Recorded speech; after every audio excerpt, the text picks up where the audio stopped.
We are Onyx Imaging. We are the highest rated and most reviewed printer service center in Oklahoma.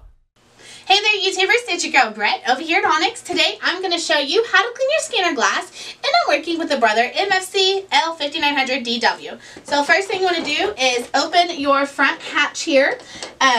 You want your favorite glass cleaner in a lint-free cloth. You never want to take this cleaner and spray or pour it onto the glass. It could cause moisture to go underneath the glass. In the result, you'd have to replace the ADF because this isn't replaceable itself. So if you're seeing defects, go ahead and clean the printer, the little line and the big one. If you're seeing more defects when you're using this top part, when it's pulling the paper through, you need to focus more on this little strip right here. If you're seeing more defects when you're using the flatbed part, focus more on the bigger piece of glass.